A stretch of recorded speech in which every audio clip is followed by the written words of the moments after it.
1926 সালের 3রা সেপ্টেম্বর কলকাতার আহিরিটোলায় জন্ম নিলেন কালোজয়ী এক নায়ক।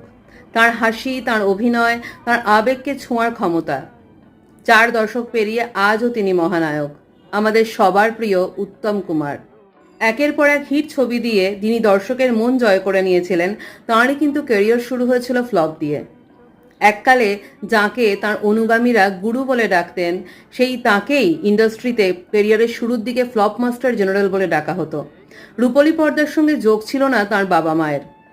তাই মধ্যবিত্ত পরিবারে জন্ম নেওয়া বাঙালি এই কিংবদন্তির যাত্রাপথ কিন্তু মোটেই সহজ ছিল না। 1952 সালে মুক্তি পায় বসু পরিবার। ছবিটি সাফল্য পায়, নজরে আসেন উত্তম কুমার।